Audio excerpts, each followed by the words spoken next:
प्यारी लागे मोहे मीठो मीठो सजूरी को प्यारी लागे मोहे मीठो मीठो सजूरी को पानी लागे सीता नाथ जी की प्यारी रजधानी लागे रजधानी लागे मोहे मीठो मीठो सजूरी को पानी लागे मोहे मीठो मीठो सजूरी को पानी लागे मोहे मीठो मीठो सजूरी को पानी लागे।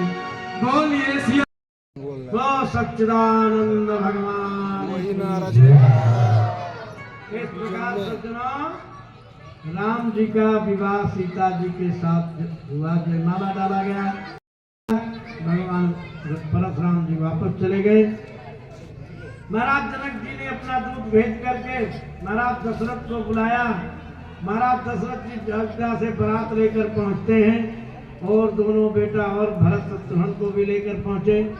यहाँ पर जनक जी के भाई की लड़कियां 3 थी, उनका विवाह भरत शत्रुघ्न और लक्ष्मण के साथ हुआ और सीता का विवाह राम के साथ हुआ। चारों भाइयों का विवाह जनकपुर में जनक जी के महल में हुआ। शांति शांति शांति। अब महाराज दशरथ जी चारों बेटों को विवाह करके और बहुओं, उसके बाद दशरथ जी का दाह संस्कार आज होता है। उसके बाद भरत जी ने मन में विचार किया कि मैं जाकर चित्रकूट से राम को मनाकर वापस लाऊंगा। तब सारे अयोध्यावासी और तीनों माताएं और कुछ सेना लेकर के भरत जी महाराज चित्रकूट की तरफ चल पड़ते हैं।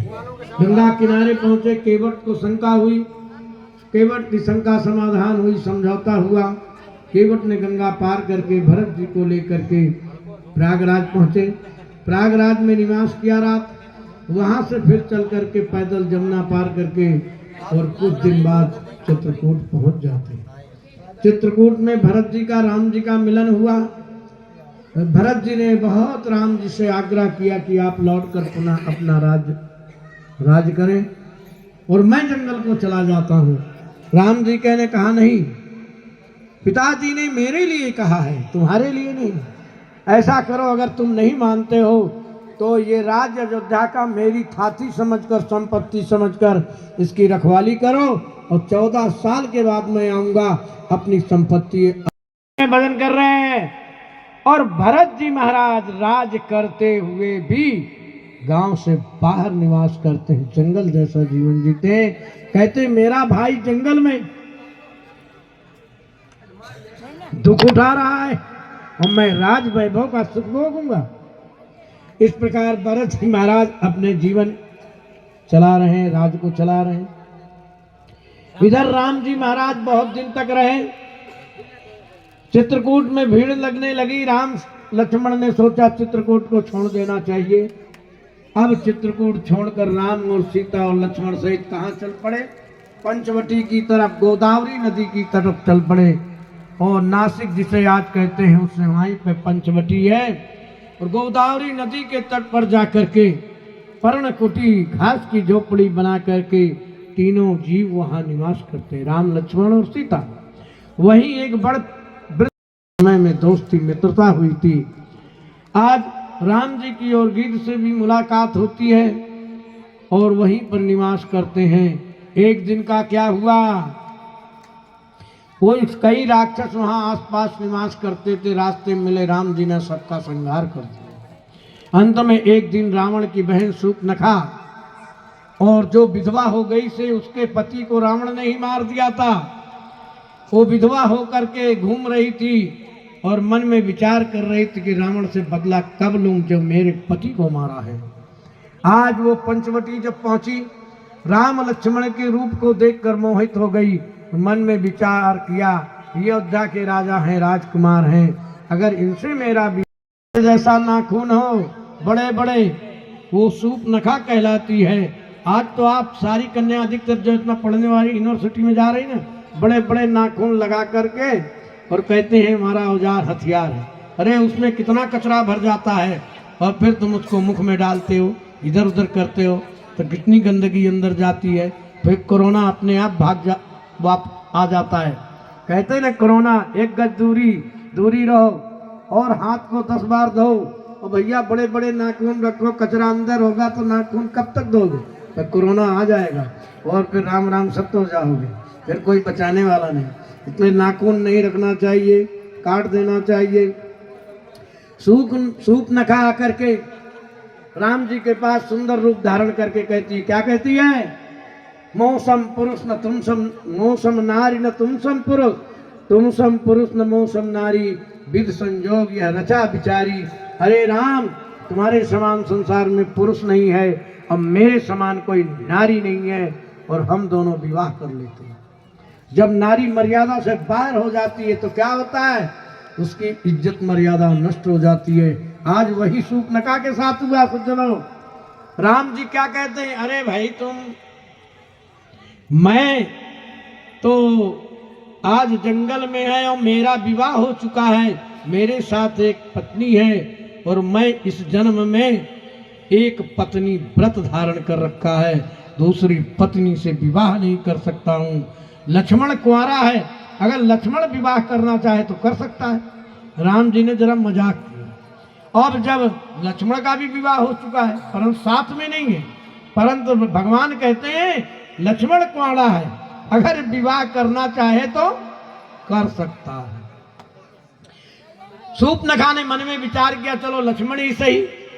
लक्ष्मण के पास गई, वही बात कहा तो लक्ष्मण जी ने क्या उत्तर दिया? समझने की बात। लक्ष्मण जी कहते हैं, अरे देवी, मैं राम का नौकर हूं, सेवक हूं, और सेवकर नौकर के पास कहीं सुख मिलता है? तो राम राजा हैं अयोध्या के, एक नहीं 10 विवाह कर सकते हैं। तुम उन्हीं के पास जाओ, मेरे पास तुम्हारा ठिकाना नहीं है।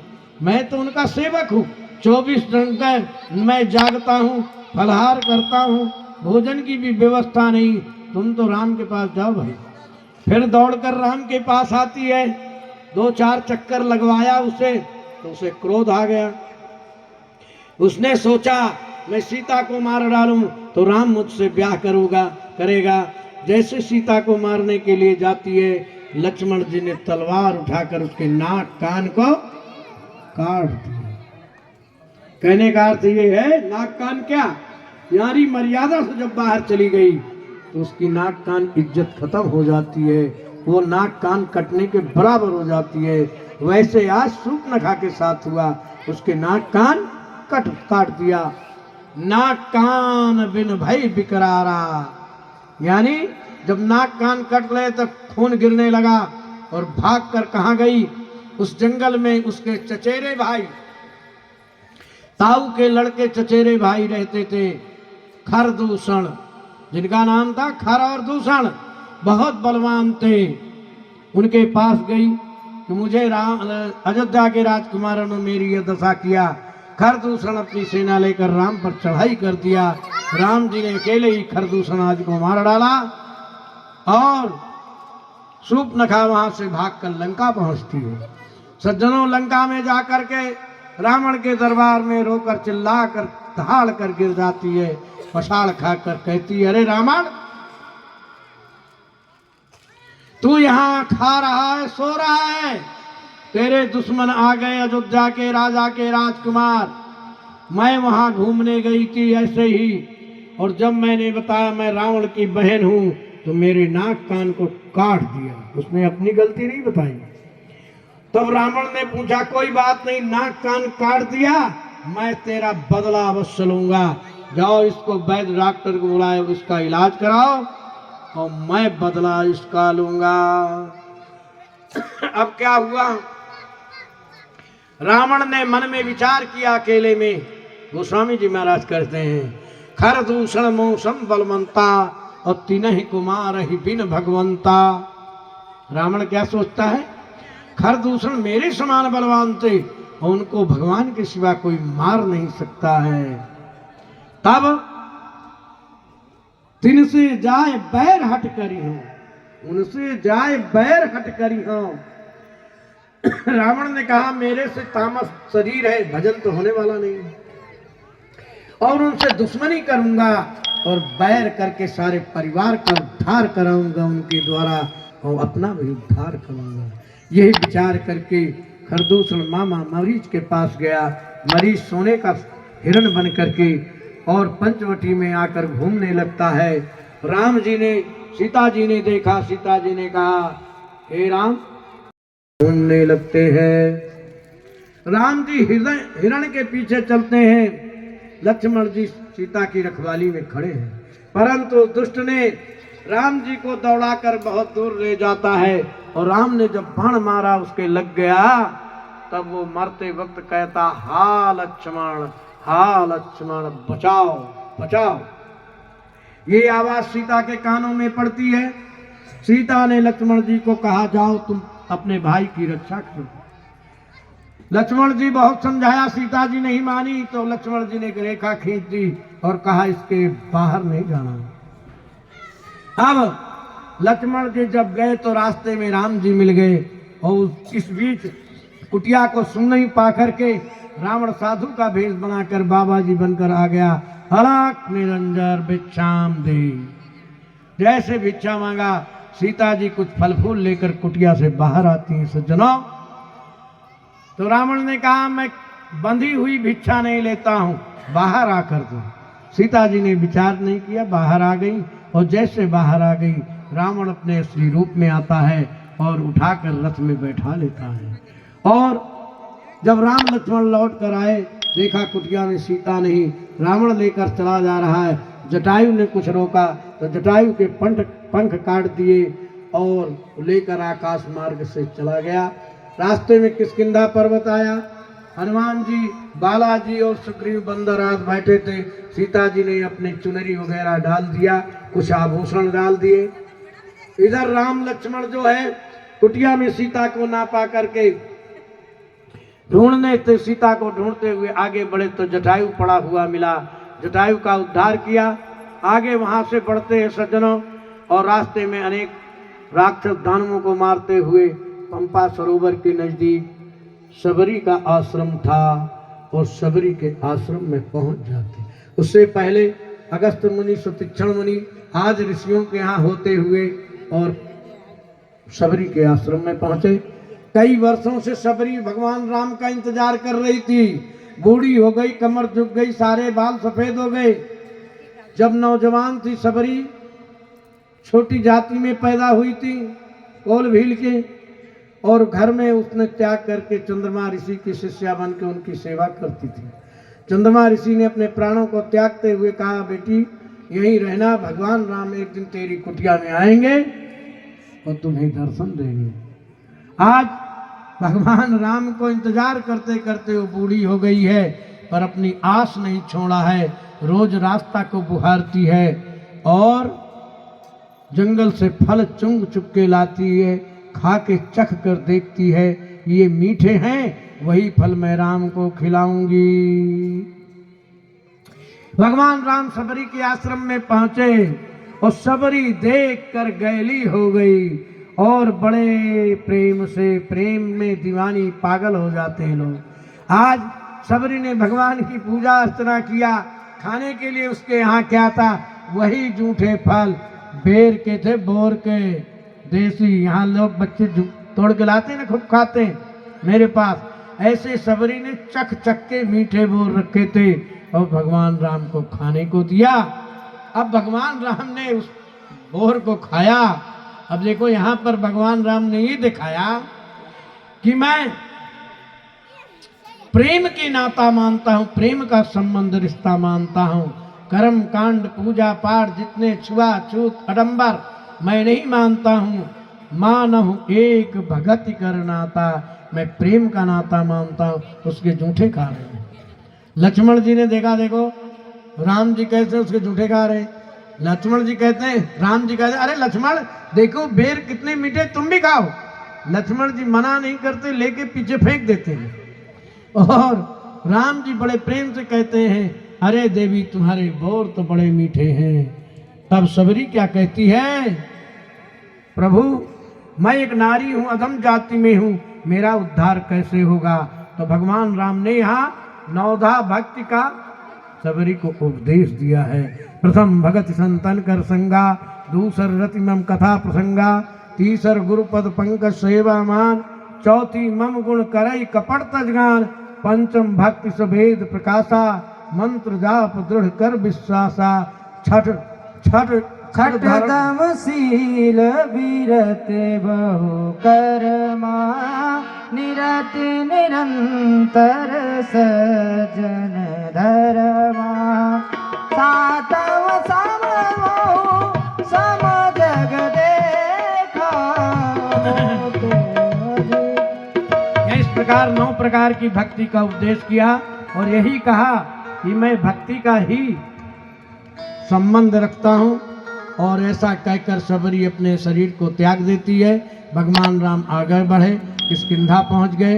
हनुमान जी से मिलन हुआ, सुग्रीव से मित्रता हुई, बाली का वध हुआ।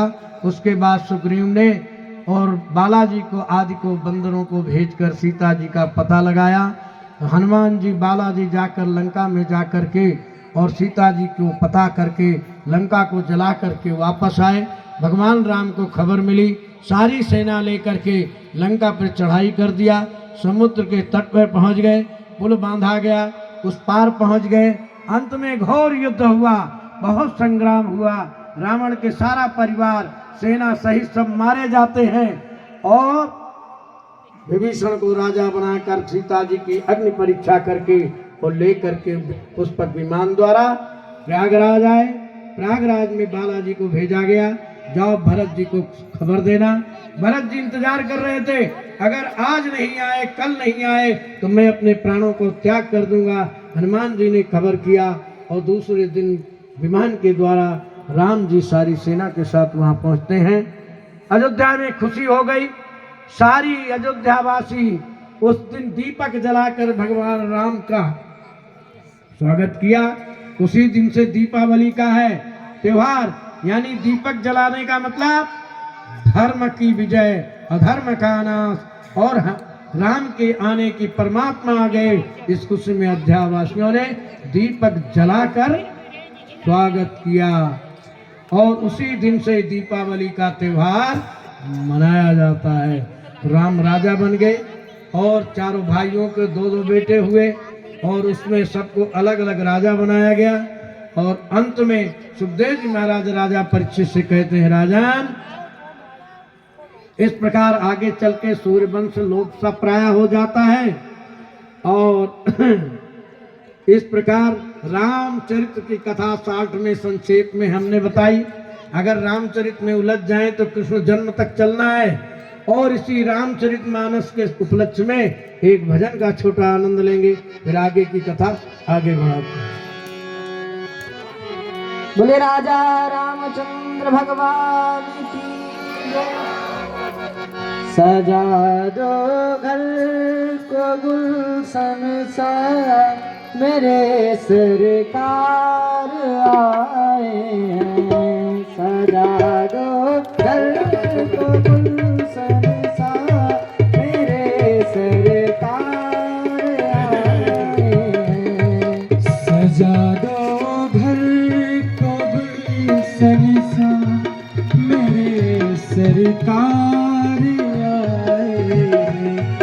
सजा दो घर को गुलशन सा, मेरे सरकार आए हैं। सजा दो घर को गुलशन सा, मेरे सरकार आए हैं। सजा दो घर को गुलशन सा, मेरे प्रभु राम आए हैं। सजा दो घर को गुलशन सा, मेरे प्रभु राम आए हैं। मेरे प्रभु राम आए हैं। मेरे प्रभु राम आए हैं। मेरे प्रभु राम आए हैं। मेरे प्रभु राम आए हैं। लगे कुटिया भी दुल्हन सी, कुटिया वे दुल्हन से मेरे सरकार आए हैं। सजा दो घर को गुलशन सा मेरे सरकार आए हैं। मेरी जिंदगी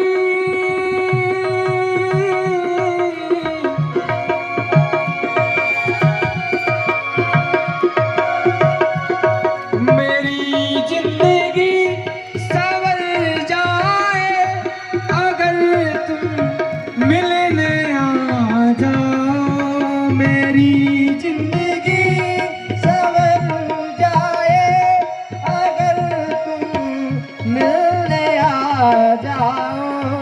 मेरी जिंदगी संवर जाए अगर तुम मिलने आ जाओ। मेरी जिंदगी संवर जाए अगर तुम मिलने आ जाओ। अगर तुम मिलने आ जाओ। तमन्ना फिर मचल जाए।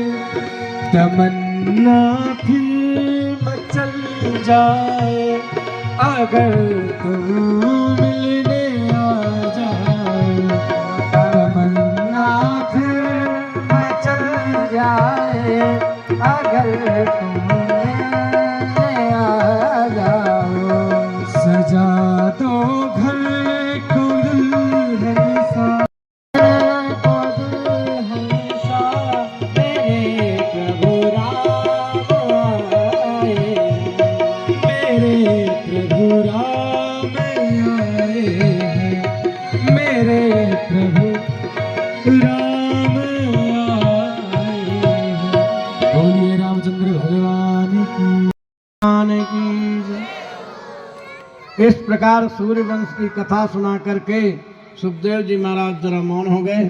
तो राजा परीक्षित ने सुखदेव जी से कहा, महाराज आपने सूर्यवंश का बड़ा विस्तार से कथा सुनाई, अब चंद्रवंश में मेरे भगवान मेरे दादाओं की रक्षा करने वाले कृष्ण चंद्रवंश की भी कथा भी सुनाने की कृपा करें। तब सुखदेव जी महाराज कहते हैं, चंद्रवंश का प्रागट्य कैसे हुआ? भगवान के नाभि कमल से ब्रह्मा जी के अत्रि जी महाराज, अत्रि के चंद्रमा से चंद्रवंश चला। इनके बेटा हुए बुध के हुए पुरुरवा, जिनका दूसरा नाम था ऐल का विवाह उर्वशी से हुआ, जिनके बेटे हुए 6। इन्हीं के वंश में नहुस नाम के राजा हुए और नहुस के 6 बेटे हुए, यति, याति, संयाति, आति, ऐसे। यति हो गया था। याति के 2 विवाह हुए, शर्मिष्ठा और देवयानी। देवयानी से 2 बेटे हुए, यदु, तुर्वसु। शर्मिष्ठा से 3। इस प्रकार अयाति ने पुरु को राजा बनाया और उन बेटों को राज से बहिष्कार कर दिया। क्यों कर दिया? उसने किसी शाप के कारण से उसकी जवानी नष्ट हो गई थी, तो पुरु ने उसको अपनी जवानी का दान किया था, इसलिए उसने पुरु को ही राजा बनाया और का बहिष्कार कर दिया।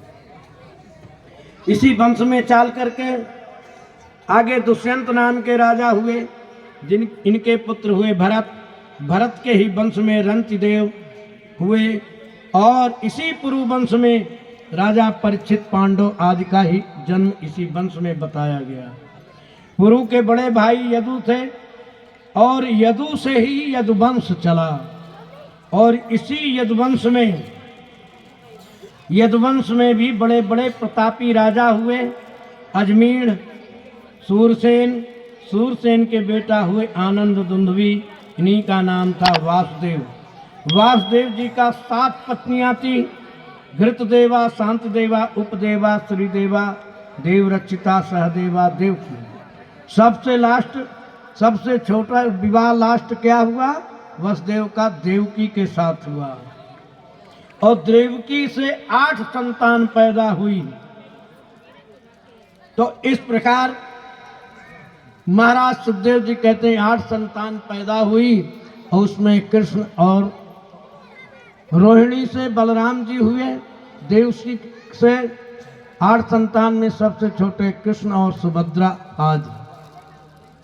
राजा परीक्षित ने कहा, महाराज ये तो आप पूरी विस्तार से बता ही नहीं, आप विस्तार से बताने की कृपा करें। जो मेरे दादा पांडवों की सुरक्षा किया, कृष्ण का जन्म, भगवान का जन्म कृष्ण का कैसे हुआ, क्यों हुआ, और उनकी बाल लीला, जीवन लीला, सारी कथाएं विस्तार से बताने की कृपा करें। तब सुखदेव जी महाराज राजा परीक्षित से कहते हैं, राजन, वसुदेव जी का विवाह देवकी के साथ हुआ, जो पूर्ववंशी राजा था इस यदुवंश में, उग्रसेन के बेटे थे, कंस आदि कई बेटे थे, और उसमें उनके भाई की लड़की सबसे छोटी थी देवकी, और कंस देवकी से बड़ा प्रेम करता था, प्यार करता था। देवकी का विवाह इधर वसुदेव जी से, कंस का वसुदेव जी से बड़ी दोस्ती थी, मित्रता थी। कंस ने ही वसुदेव के साथ देवकी का रिश्ता तय किया और देवकी के साथ विवाह किया। सज्जनों, सुखदेव जी महाराज कहते हैं, हे राजन, कोई बात नहीं है, ये मेरी छोटी बहन, इसे क्यों मारूं? नारी की हत्या, उसमें भी बहन, अपने हाथों से क्यों करूं? चलो इसकी। और इधर वसुदेव जी ने एक सूपड़े में लेकर के और भगवान कृष्ण नीलमणि को नंद बाबा नंदगांव की तरफ चल पड़ते हैं। भादों की रात्रि है, समझो, भादों में रिमझिम फुहार बरस रहे हैं, भगवान मेघ गर्जना तड़क रहे हैं, कहीं कहीं बिजली गिर रही है, यमुना जी फुल जवानी पर है, चारों घाट उन्हों का बाढ़ में पानी पानी है। पर भगवान की आज्ञा पाकर वसुदेव ने अपने मस्तक पर भगवान को धारण करके और लेकर के यमुना के तट पर पहुंचे। यमुना जी में उन्होंने अंदर पैर चलना शुरू किया। यमुना जी मन में विचार करती हैं, सज्जनों, क्या कि मेरे होने वाले ये पति हैं, साक्षात नारायण हैं, इनके चरणों को मैं छू लूं। भगवान के चरणों को छूने के लिए वो बढ़ने लगती है और वसुदेव जी महाराज के दाढ़ी तक आ गई है। तो भगवान ने धीरे से पैर लंबा किया और धीरे से मारा, बोले इशारा किया, शर्म नहीं आती है, ये तुम्हारे ससुर जी की दाढ़ी पकड़ रही हो, चलो। तो तुरंत यमुना जी घुटनों के बराबर हो गई और वसुदेव जी महाराज यमुना पार करके और जाके नंद बाबा के यहाँ की दशा क्या है, नंद बाबा में क्या हालात है। नंद बाबा की 80 साल की उम्र हो चुकी है, आज तक कोई बेटा बेटी पैदा नहीं हुआ है, और यशोदा को गर्भ में योग माया है, संतान होने वाली है। आज रात में उनको है कि आज रात्रि में ही संतान हो जाएगी। नंद बाबा क्या किया, सारे नंदगांव में खुशी है, आनंद है कि बालक पैदा होगा। 80 साल की उम्र में नंद बाबा जा करके यमुना में स्नान करके आसन लगा के भगवान के नाम का रोज भजन करते हैं। 4 बजे, आज 2 बजे ही जाकर स्नान करके भगवान का भजन कर रहे हैं। अब भजन तो भूल गए, अब क्या कह रहे हैं, माला कंठी घुमा रहे हो, क्या कह रहे, हो गए हो, अरे लाला हो गए हो, क्या हो गया, लाला हो गए हो। उनके मन में देखो, जीव के दिमाग में जो रहता है ना, वो वही रटता रहता है, हर वक्त वही ध्यान है, रहता है। लड़ाई करना है तो उसे मारना है, मारना है, मारना है। सपना भी देखेगा, सारी बात चर्चा जहां बैठेगा वही बात करेगा। तो जो दिमाग में होता है, आज नंद बाबा भी खुशी में हो गए। इधर वसुदेव जी यमुना पार करके नंदगांव पहुंचते हैं नंद बाबा के यहाँ, और वहां दरवाजा खुला हुआ है, यशोदा जी सो रही है और कन्या लेटी हुई है, और भगवान को वहां सुला दिया और कन्या को लेकर के चल पड़े मथुरा की तरफ। यमुना पार करके जब आए, यमुना पार कर जब आए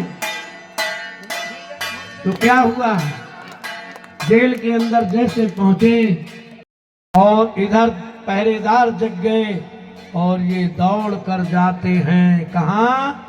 मथुरा कन्या लगी है कहाँ? कन्या के रोते ही चारों तरफ आवाज हुई, संतान हो गई हो गई।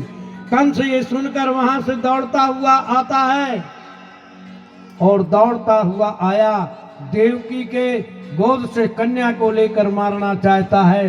कन्या आकाश में उड़ जाती है। देवकी ने बड़ा विलाप किया परंतु दुष्ट नहीं माना। कन्या आकाश में उड़ करके कहती, अरे दुष्ट, तू मुझे क्या मारेगा? तुझे मारने वाला ब्रज में पैदा हो गया। इस प्रकार सज्जनों भगवान कृष्ण का प्रागट्य हुआ नंद बाबा के यहाँ। इधर नंद बाबा के यहाँ उत्सव मनाया जाता है। जब तुम्हारे यहाँ पोता होता, बेटा होता, कितना उत्सव मनाते हो। तो आज इस प्रकार उत्सव मनाया गया है। और उसी नंद बाबा भगवान कृष्ण जन्म उत्सव के उपलक्ष्य में महाराज तुम्हें सुंदर भजन सुनाएंगे और भजन का आनंद लो। और सुनो, कोई चंदन बालक को चंदन रोरी नहीं, यहाँ चंदन रोरी नहीं रखना है, नहीं लगाना, केवल फूल चढ़ा दो और दर्शन करके वापस हो जाओ। यहाँ चंदन रोरी नहीं रखना, पंडित जी हटा लेना। और नंद के आनंद भयो, जय कन्हैया लाल की।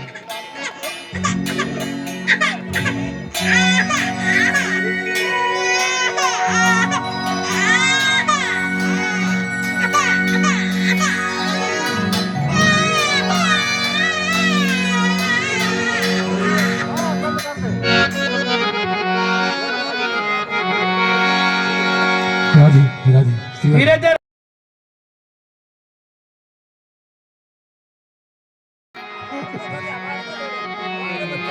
डराना पड़ता है। थोड़ा थोड़ा सा पीछे हो जाए, थोड़ा थोड़ा पीछे व्यवस्था बना कर रखें। बच्चे मानते ही नहीं। क्या देख, दूर से देखो।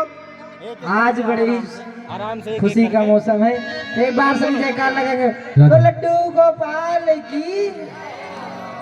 देखिए जो भी भक्तगण है वो एक एक करके आए और थोड़ा एक बच्चे से एक दूर करके रहे। आना, लाइन से आना, धक्का मुक्की नहीं।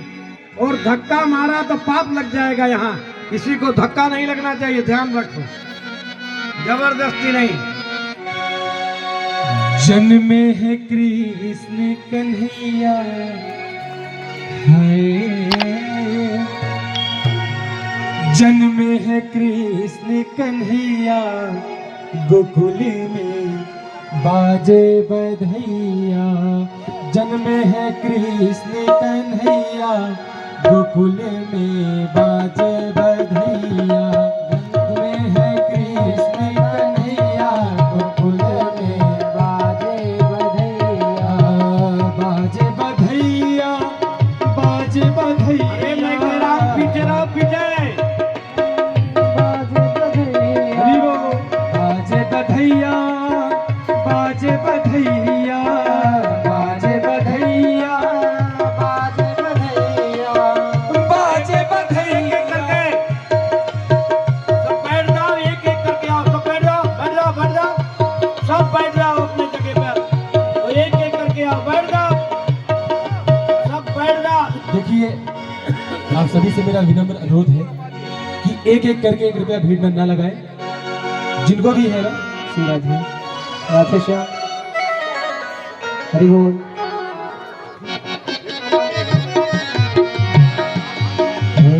बाजे बधैया जे, बाजे बधैया, बाजे बधैया, बाजे बधैया, बाजे बधैया जे, बाजे बधैया, बाजे बधैया, बाजे बधैया, बाजे बधैया, बाजे बधैया, बाजे बधैया, बाजे बधैया।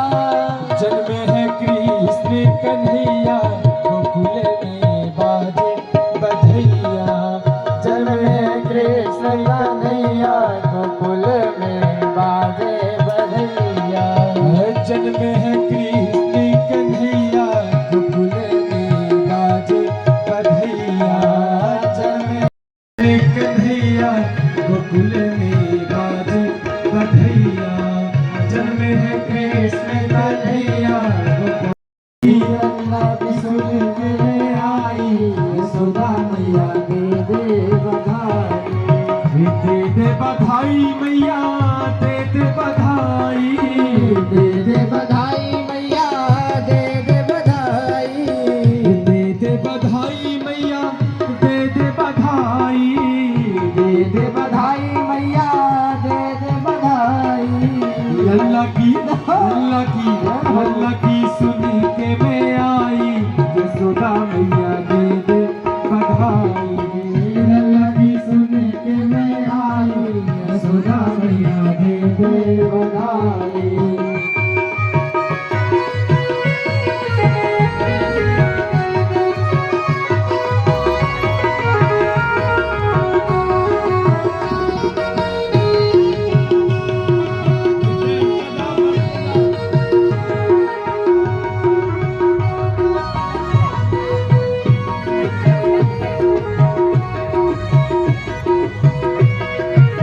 मैया बिंदिया भी लूंगी, टीका भी लूंगी मैया बिंदिया भी लूंगी, टीका भी लूंगी मैया बिंदिया भी लूंगी।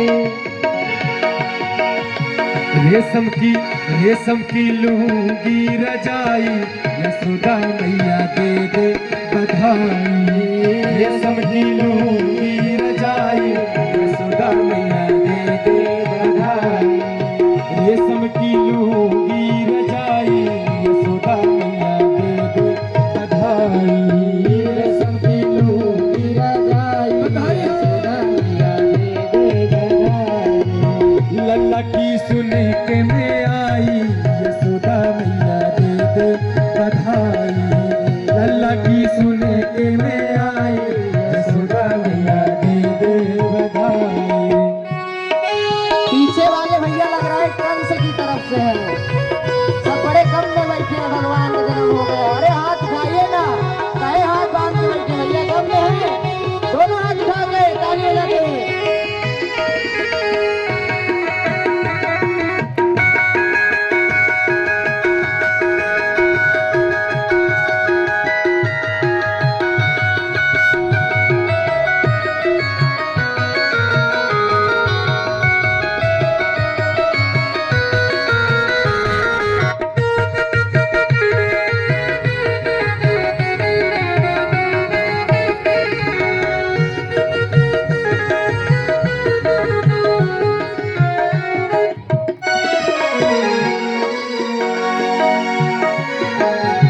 साड़ी भी लूंगी मैया लहंगा भी लूंगी, साड़ी भी लूंगी मैया लहंगा भी लूंगी, हाँ लहंगा भी लूंगी, हाँ लहंगा भी लूंगी। लहंगा भी लूंगी, बधाई हो। लहंगा भी लूंगी, साड़ी भी लूंगी मैया लहंगा भी लूंगी, साड़ी भी लूंगी मैया लहंगा भी लूंगी, साड़ी भी लूंगी मैया लहंगा भी लूंगी, साड़ी भी लूंगी मैया लहंगा भी लूंगी, हाँ लहंगा भी लूंगी, हाँ लहंगा भी लूंगी।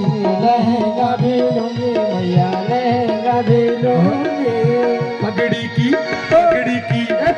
की होगी चढ़ाई, यशोदा मैया दे दे बधाई। लल्ला जन्म सुन आई, यशोदा मैया दे दे बधाई। लल्ला की सुन के में आई, यशोदा मैया दे दे बधाई। लल्ला की सुन के मैं आई, यशोदा मैया दे दे बधाई। दे दे बधाई मैया दे दे बधाई। दे दो बधाई मैया दे दो बधाई। हाँ दे दो बधाई, हाँ दे दो बधाई।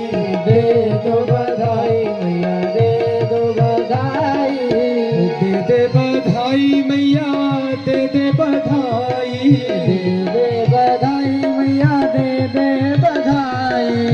लल्ला की सुन के में आई, यशोदा मैया दे दे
अंगना पे होगी चढ़ाई, यशोदा मैया दे दे बधाई। अंगना की होगी चढ़ाई, यशोदा मैया दे दो बधाई। लल्ला जन्म सुन आई, यशोदा मैया दे दो बधाई। लल्ला जन्म सुन आई, यशोदा मैया दे दो बधाई। दे दो बधाई मैया, दे दे बधाई, दे दे बधाई मैया, दे दे बधाई। दे दे बधाई मैया, दे दे बधाई। दे दे बधाई मैया, दे दे बधाई।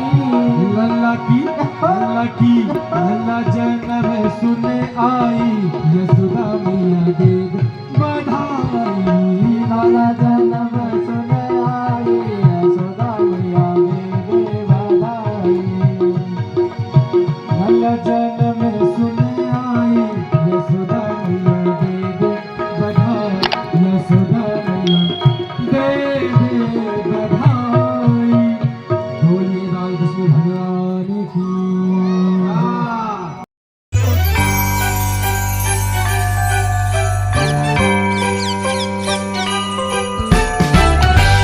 थैंक्स भगत। यदि आप पहली बार हैं मेरे चैनल पर तो चैनल को अवश्य ही सब्सक्राइब करिएगा